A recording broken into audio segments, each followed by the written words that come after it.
How do I start this thing? Have you plugged the bloody USB in? Yeah, it's in. Nah, man. Wrong port. Oh, wait. It's flashing now. Is it oh, wait, it's recording. Well, let's start this thing, fool.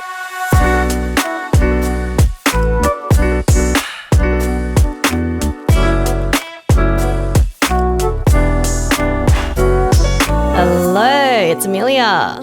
G'day, it's Sam. Welcome back to S2E2 podcast, a podcast where we aim to build a better mindset for better relationships, whether this is to improve the relationship with yourself or with those around you. Now let's get into this episode. Hello. What's going on? How's it going? Gotta start with a little jingle, you know? Jolly, jolly me. So, as time progresses, as life goes on, obviously we have more experience with life. And as life progresses, friendship changes. How we see friends, the expectations of friends. Type of friends. The type of friends, yeah. And that all changes over time. And we realize that some particular friendships we may not vibe with, we may not talk to, just because it's just life. They may progress over. The real question here is, do we define friendships in tiers or categories?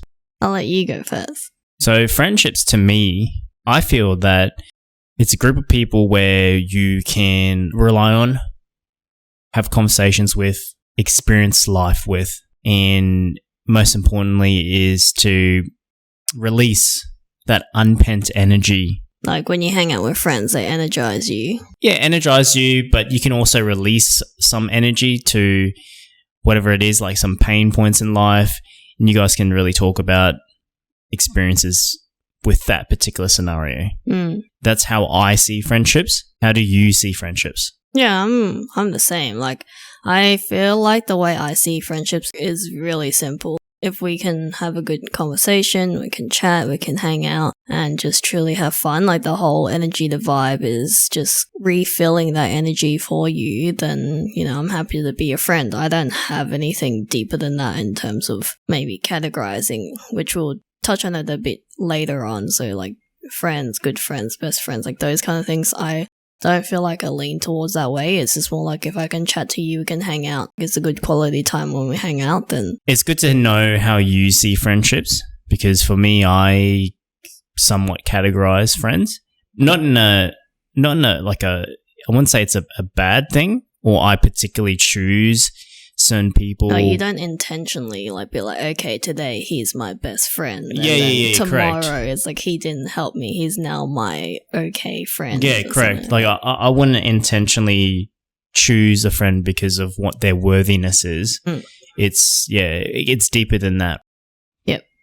Just going back to what you're saying, categorizing your friends, like having the different levels.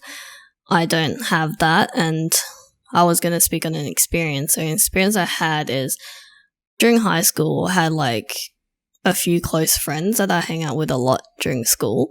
And then I can't remember what happened. I think either I moved schools or I feel like I'm a very open person where I'll give my care and like my time to people as long as I feel like they're my friends, right? And then I think I did move schools, and I was talking to this girl's boyfriend at the time. And we like chat every now and then he was like, oh, she's really sad that you're leaving and you're like a best friend to her. And to me, that was a big shock because I've never considered myself like a best, like she was a really good friend. I'm not saying she wasn't my best friend or anything. We were really close. We hung out, but I didn't categorize it as like best friends. And then I think I was just more shocked that someone thought of me as a best friend. I was like, whoa. I didn't feel like I ever had that privilege to be someone's best friend. And I think I've always had that.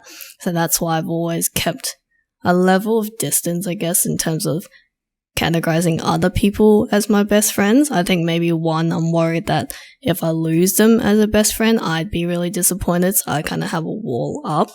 But at the same time, I just like to keep things open because I know life changes, things chop and change. People move schools, you move uni, you have different jobs.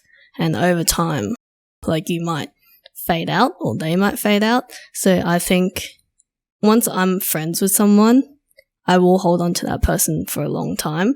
And I think I'm scared of the sadness that I might feel if I lose that friend. That does make sense. So I think I'm protecting my own emotions by not being disappointed if anything happens, which is a barrier for me because it limits myself to fall into a deeper connection with a friend because I'm too scared of getting too close. And that could fall into a different topic because it sounds like abandonment is evident there because obviously you don't want something to happen where you lose your friend. You know what I mean? Because you're like you said, you put a barrier up, right? Where you don't get deeper, you don't get closer, and there's a reason, right? I don't know if that's a true reason, but I do feel like that's one of the reasons. Yeah. Yeah. See, like even when I was young, like if we were to dial back to high school or something like that, I saw friends as friends, right? It's very, very similar to you where you see them, you hang out with them, you're able to talk to them in a deeper level. Though, yes, maturity has a factor as to how you consider that friendship deeper or not deep, or just high school was just very different for me. It was only when after high school you realize that there's different kinds of friends who obviously you just meet them, you get say, hey, g'day, and then you don't talk to them ever again, but you know them. Every time you see them, you say hi, but you don't talk to them on a more than a high level. Get it? You're just a friend that says hi. Pretty much. And obviously there are other friends that you have or you might have where you connect with them, whether it's connecting on a level where it's through a hobby, you connect through the ability to talk to them about life or experiences that you can share with that person.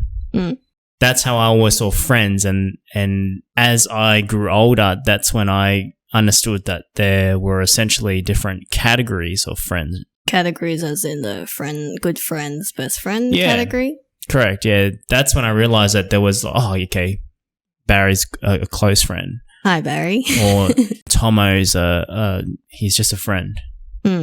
But how did you become to realize who to let in as a best friend and who didn't progress further than like a good friend or something like that? Experience in terms of trusting that particular person and then being backstabbed or something happened where it fell through. So similar to what you were talking about, how you always put a barrier up, right? Because you're always afraid that something would happen negatively. No, it's just more like if something did happen. If something did, it was a precautionary barrier, right? Whereas for me, I went in with the intention of 100%. I give 100%, but it's more like I'm protecting my 150% because I can't give that to everyone. So I have a barrier. Like I'm still going to give 100%. I'm going to be there when they need me. But in combination with my personality where I'm very independent. I like to do things alone a lot of the times. I'm like very independent where I feel like I'm the baggage because maybe if I'm shopping for too long, I'm always considering someone else. I'm like, okay, I don't want them to wait for too long. Whereas I like to take my time to shop. I like to window shop and try clothes and take my time. And my thoughts is like, oh, I don't want to have them wait for me because they might want to go shopping on at a different store. So I think I just over consider sometimes. And that's another reason why I put up a barrier. And I also, in my personality, I like to do things alone. And I have had instances where people are like, why are you doing that by yourself? But I truly just enjoy doing things by myself. Yeah. See, I'm not totally opposite. I'm a person who gave it 150%, made myself vulnerable. And that's how I learned from that experience that there are categories in friendships. Because in my experiences, I've been backstabbed, I've been hurt, I've been, you know what I mean? I've been betrayed. I've been in all that. But that's understandable. But I'm just saying from the difference between like a good friend as opposed to a best friend, how did you figure out who is a best friend then?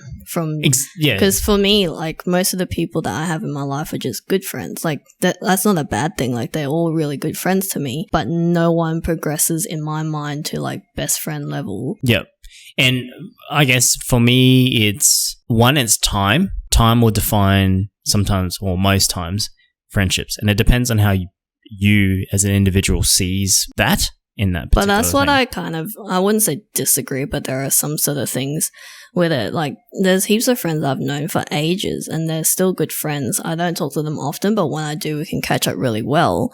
But still, it's not like best friends where they know everything and like all the things that's happening around you. Like, you just changed job a few months ago. How's that going? Like, those kind of things. They don't know every single detail about you. Yeah. So how do you define that is my question. It's a combination of trust, right? But you learn how to trust someone by their actions. People who are considered family to me, outside of time, right? So time that I've known them for, it's how do they treat me? How, if something happened, are they going to be there when I call them? If they're sad or if they're down, like, they know that either I'm going to be there for them or vice versa. People who reach out and be like, hey man, you're good. Or you broke up with your partner.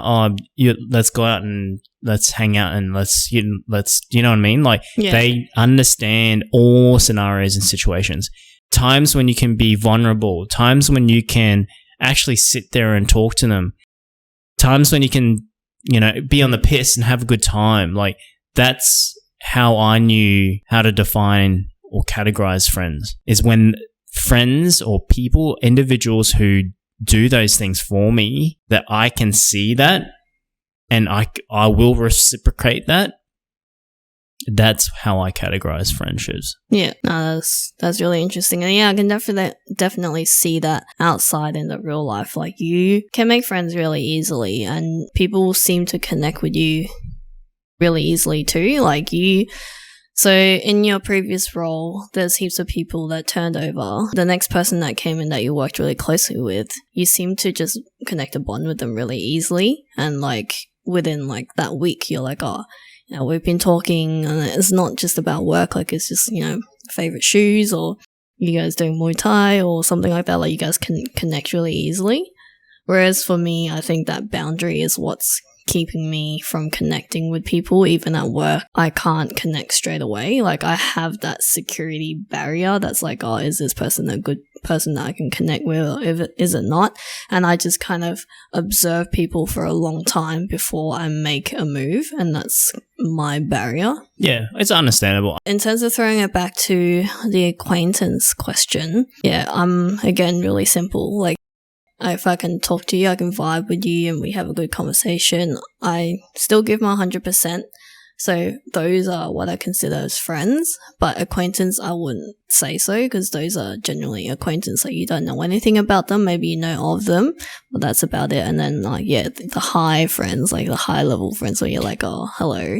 When I think of acquaintances, acquaintances is someone that you've in theory met. You know their name. Yeah, no. They know you, but you wouldn't necessarily go out of the way to actually talk to them, as strange as it is. I don't know. It really depends. Like, if you're at that point in time in that stage of your life, maybe you're curious about something and you know of them as an acquaintance, I would still reach out and be like, hey, I noticed that you know about this. Like, do you mind if I ask you or something like that? 100%. Like, if that opportunity or that scenario arises, then sure, you would approach that acquaintance. But in general, it's just like, you've met this person from another friend, but you never had the opportunity, or you've never really made the opportunity to get to actually know that person. So when it comes to acquaintances, I think I do have acquaintances, friends. I guess now with your job as well, it'd be more common for you to have more acquaintances because of all the networking. Yeah, well, I mean, look, outside of work, in my personal life, yes. Like, I definitely had acquaintances of people that I've met, but I've never really, shook their hand. G'day, mate, what's your name? Or what do you do? Like, I've never really had that deeper conversation. Yeah. But like, some of the stuff that we touched on was also interesting, like in terms of types of friends, like the work colleagues that you wouldn't have call you at 3:00 in the morning, and also the friends that you lean on and you kind of have that mutual respect for each other, which leads on to this psychologist that I was reading who discovered or talks about the 4 levels of friendships. So I think it's an interesting way to see friendships and also consciously make better friendships, because when you think of it in the way that she explains it, it does help you build better friendships as opposed to good friends, best friends, like ride or die. Like, so she groups it. Her name is Glenda Shaw. She groups it into 4. So essential friends, collaborators, associates, and mentors, which I found that it was a really interesting angle to see friendships. And I think maybe that's more as to how I see friendships as opposed to categorizing into good, best friend sort of direction. Yeah. Let's just start on the first one, right? The first one is essential friends. So essential friends being your core group of friends, right? This core group of friends are essentially your close friends, the ones that you basically you can do anything and everything with. But I think the way that she explains these essential friends, or how you discover your essential friends within the friends that you already have, is really good. So she was like, think of your top values in life, like top 3, top 5. And then you think of the friends that you have and who aligns with these values. And that's how you pick out your core friendships.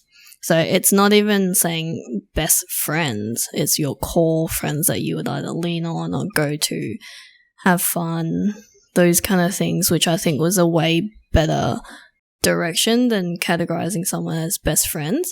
I don't know, it's just something about categorizing people as best friends. I feel like it's too much of a label to give someone, and maybe that's also why I don't categorize people like that. And I feel like your core friends could change because you yourself change over time. Your values changes over time, and your knowledge, your like how your personality is also changes over time. So these cores will change. So your core friends will chop and change. And just because your core friends change in that point in time doesn't mean all the people who used to be your core friends or your best friends aren't your friends anymore. And that's why I think this is a good way to see it. Yeah, when you put it in that perspective in terms of you as an individual, what's your values, what's your outset and your mindset of life, and then finding the people that aligns to that is a really, really good mindset of actually looking at friendships. Yeah, and I think it will make you feel more fulfilled as well when you hang out with friends, because there are times, like all people would say, sometimes when I hang out with friends, I feel more tired than more energized, and that could be the reason why. Like your values or what your priorities are completely changing, or it's different, and that is why you don't feel as fulfilled when you go out with friends anymore. Yeah,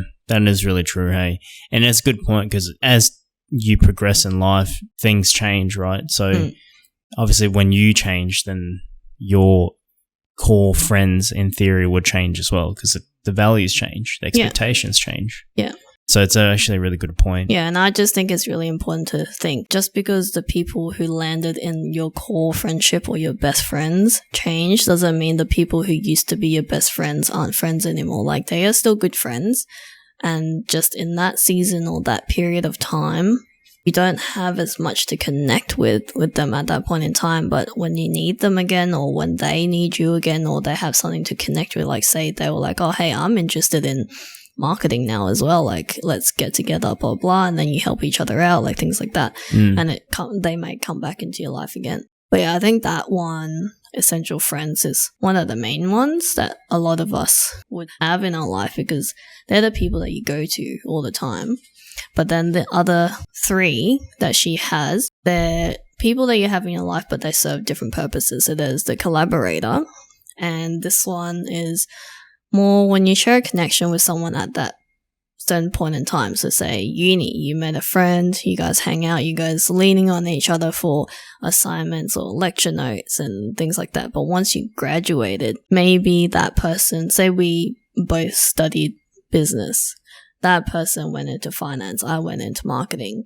Then again, that's when you see the paths start to go into different directions, so you don't need to lean on them as much anymore. So that's a collaborator. It's like you connect emotionally at that point in time, and you guys have built a good friendship, but life moves on, and then they've essentially not really a big part of your life anymore. So that's why it's a collaborator. Yeah, so your timeline in life is in different pathways.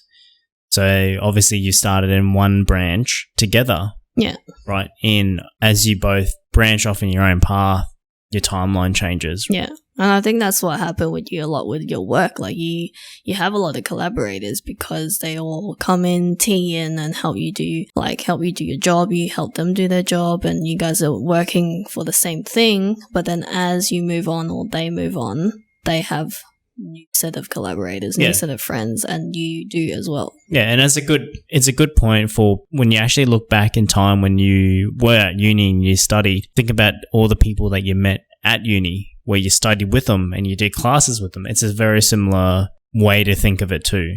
It's like you all studied that same thing and all the people that you met, the relationships that you built, it's just like good times. You miss that moment. Do you still have any uni friends? I think I do actually. You think? So I they're need to not think friends. about it. You need to think about it. Yeah, not to like G it up, but I had a lot of friendships in uni. You made a lot of friends in uni. Yeah.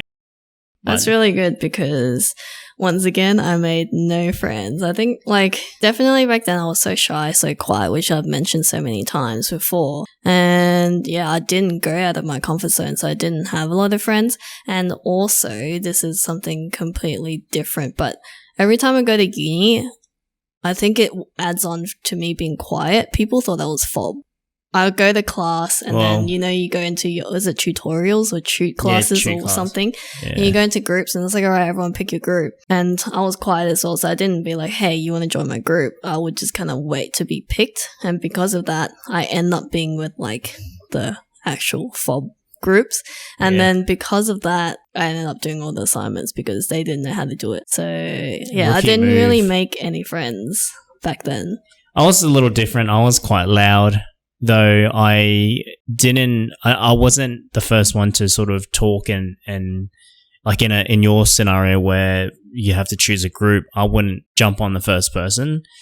A lot of people similar to you, because I had the full TB hair and stuff like that. Yeah, but I think this is really random, but I think I really do have a really Asian face. I don't know how to explain it, but if you saw me, you didn't know me, you would assume like a fob. Yeah, I was international. Yeah, and I think I had the similar assumption when people met me too. I don't think so. You look like you were born in Australia. No.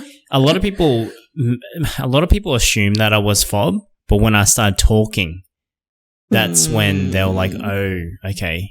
Yeah, but even if I talked, people still thought that I was born overseas. But anyways, doesn't matter. Another topic for another day. Maybe we'll do a poll on Instagram. We're like, do I have a fob face? Fob face. Oh god. Yeah, but anyways, yeah, it's good. I think uni is a really good place, and it's essentially the last time you can actually make a lot of friends. Like you have a lot of time, you have a lot of people that you're seeing every single day. Not just that though, but uni, you have a lot of unity groups. You have a lot of opportunities to do heaps of things, man. There's so much opportunity in uni that you can meet so many people. Yeah. You know what I mean? Like you can expand your network at uni. That's the one thing I regret, I think. Like I said before, I was actually really confident when I was a kid. And I think also hanging around with some people who are quite shy made me, it's not that I'm shy, it's just I didn't want to be the first one to speak out. And being around shyer people or more introverted people, I don't want to be the first one to like stand up and be like, hey, like blah, blah, blah. So I kind of wanted to fit into that circle. So I stayed quiet. Whereas like now my regrets is like, I should have just been myself. Like I wanted to say hi to these people. I should have just gone and said hi rather than hold myself back and try and fit into like a certain like group. Yeah. But speaking of which, when we're talking about groups and the opportunities and the networks that you could have built through university, associates for this next one, people whom you connect with through work or a hobby or something that you've done, these are the kinds of friendships that come or arise from. So one example that I can relate to is one of my hobbies is cars, right? Yeah. I kid you not, I met so many people just through cars, just the hobby of liking cars, modding cars, that sort of stuff. And there used to be groups where you go out and you hang out, you go for a drive, that sort of stuff. And that was a really good network to meet people. Yep. So I met heaps of people through that just small network of people. That's good though. But I think that's also why we always say it's good to have a hobby or something that you're interested in, because that's a good way to find people who have same interest as you, and they may be associates at that time, but they have the potential to become an essential friend because 100%. they share, like outside of sharing the same interest, they may share the same value as well, which you have found a lot of friends through that. Yeah, 100%. Definitely found a lot of friends through that, right? And not even just car stuff. I used to play badminton, as gimpy as that is. I think it's cool, not gimpy. Well, some people out there think badminton is lame and stuff like that. But hey, until you try it, nothing's lame. I think everyone has the right to find interest in their own things that they enjoy to do. Yeah, well, until you try it, it's actually pretty fun. But even through that, that sport, I met heaps of people. You just like you mentioned, any hobby or anything that you enjoy doing, there's room for opportunity to meet just random people who you might even vibe with, who, you know what I mean, represent you as well. Yeah, I think it's also a different angle from that. So say gym, fitness, working out, weightlifting, rather than it's still associates, but it's not like you guys go to the same gym or anything, but you have friends or other people that who work out or is interested in getting into weightlifting. Then you can share your knowledge, share workout routines in that way, and then you can build a bond over that. Yeah. So it's endless opportunity in terms of the networking and the people that you can meet from. For me personally, I think this is the best way to find friends for me, because you do have that interest and you can enjoy and also build on your knowledge or your skill sets on this certain hobby that you really enjoy to do. So you're learning and you're also doing something that you enjoy. And once you can connect with someone that you vibe with really well, who share the same values, you can build a really good relationship from there. Yeah, 100%. And then the last one, it's the mentors. So this one, what Glenda was saying is a little different. So there is a bit of a hierarchy. So one person has a bit more power, in their, aura, as you say. And it's because they generally are a bit further in life to have a lot more knowledge to share. And you generally lean on them for advice or what to do or what direction should I take. And these are the type of friendships where it's less of you sharing your personal life, but it's more just helping you grow. Yeah, and that's a good point, because there are, I would say my mentors or mentees are a lot older than I am. Yeah, I may not talk to them in a way where it's I'm their real good mate or whatever it is, or my personal stuff. But when it comes to advice, when it comes, just in relation to work, setting the goals as to my direction and pathway, there are people there that I basically can rely on. So you would say that you do have these type of friendships? Yeah. Do you say you have a lot of them? I wouldn't say I have a lot. But you have your selection. But I do have a selection that I go to. And I guess part of the reason is I'm very particular with who I like to vibe with. Yeah. And you just need to have a really good vibe with that particular person outside of that mentor-mentee mentality. You want to be able to have that conversation with them in your own banter. But how do you connect with them then outside of... they're your mentor, they can teach you stuff, but how do you choose who is the right mentor for you? Depending on the scenario or the situation, I would decide based on my knowledge on that person who I would go to. So for an example, if it's in relation to my work, which direction, what pathway, how, what, where, or why, there are a handful of people that I know that I can go to. And so you're saying you choose them based on how ready they are to give you advice when you need them? Okay, so first and foremost, it's how open and honest they can be to me. Yep. If I were to go up to them and go, hey, is this feasible, right? And secondly, it's do I respect them as a person too? Because I need to know that their achievements is somewhat respectable. This is debatable and this is probably another conversation, but certain mentors can be mentors depending on how they achieve their goal, the directions and the pathways, the methods that they've used. I may not agree with it, or I might agree with it, but it's up to me as to whether I choose to be mentored by them because of how they've done that. So would you choose someone who has a different type of value to you, or would you only choose the ones who have the same value as you? I would say I would choose people who have the same or similar value. Yeah, because I feel the same. I was going to say, I wouldn't say I pick or choose who's my mentor. I would always leave an open mind to anything that people give me, in terms of mentoring. But same thing, who do I respect more? But that's more in terms of their personality behind their skill set. So, are they thoughtful? Do they, how did they go to get to that career? Rather than just jumping into a managerial role, what did they do before that to get to that stage? And how did they respect their staff? And I think most of the times my mentors that I go to or lean on is more for leadership. So I again, you need to set the core values and what you want to achieve in life to find these mentors too. I think that essential friendship concept can work well with the mentor as well. You need to define where you want to go in life and what are your core values for that. Then you can find who are your core mentors that you want to go to. And it's the same thing. I'm the same, either leadership or how, just how they present or how they explain things and how understanding or just how well they explain things as well, rather than being oh, you're doing this wrong, don't do that. Yeah. And then they don't explain, how am I doing it wrong? They have to give critical feedback where it's constructive and it helps you, rather than being oh, don't do that.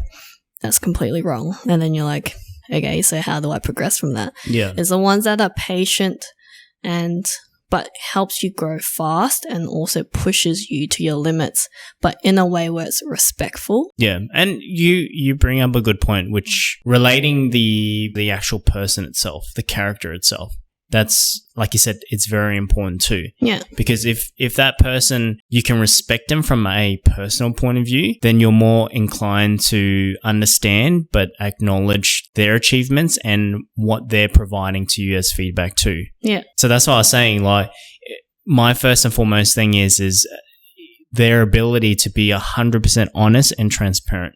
The ability to articulate and explain it and define it where it's one patient, but it's very clear.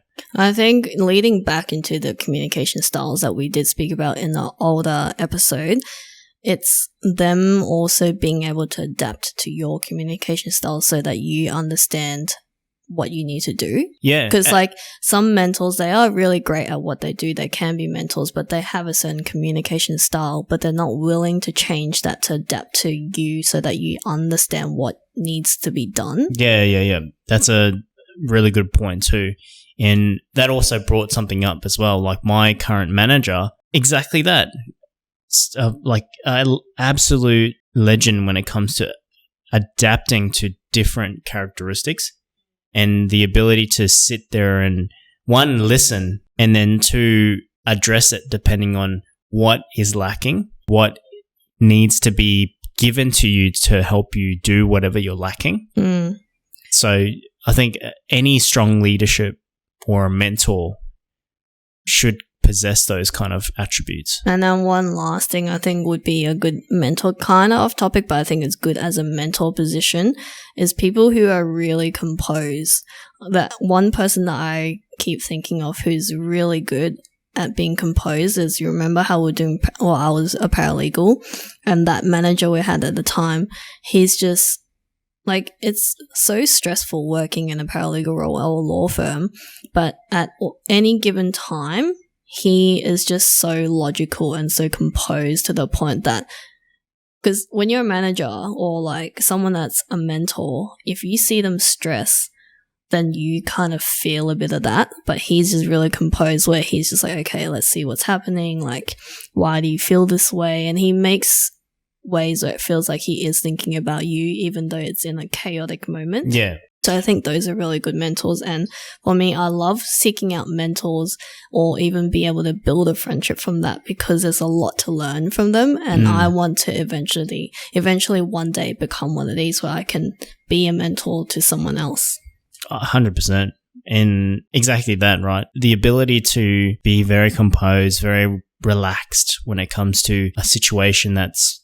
It's not like relaxed where you're like, oh, it doesn't matter, don't worry about it. It's just that you're very logical, where you're not going to let stress overtake your logical thoughts. Yeah, and that's what I mean by being relaxed, is your ability to, one, comprehend the scenario and the situation, but two, be able to provide solutions to whatever that's happening. And that's very, very important. Very zen. Yeah, that's really, really important when it comes to leadership. Yeah, I think very strong points here. But just to recap, the 4 levels of friendships that we wanted to highlight in terms of just how you see friendships were essential friends, which is the core group of close friends that align with your values in life and help you, get to the direction of where you want to be, like truly happy being yourself. And then the collaborators, where the people who share an emotional connection during that point in time. They may fizzle out over time when you don't share that same thing that you're doing at that point in time, but they may also come back later in life. And then there's associates, where it's through hobbies or interests or maybe the same job, and then you guys build a bond over those things, and there is potential to grow them into an essential group of friends because you guys are already sharing the same interest to begin with, which is really good. And one of my favorite ways to find new friends as well and grow your network. And then lastly, the mentors, so the people who do have more power over you, but it's because you do want to lean on them for advice or getting a better direction of where you want to go, and for them to share the knowledge to you, and hopefully one day you can share that knowledge and pass it on to someone else who needs it in the future. Yeah. Let us know in the comments what your thoughts are, in whether you see a very similar outset when it comes to the 4 levels of friendships, right? Because I can say for me, throughout my life, I always categorized friendships, right? But I never really thought about it in a levels point of view. And after reading this particular, is it an article from Glenda? It was just about her views and her takes of the 4 levels of friendships. Yeah.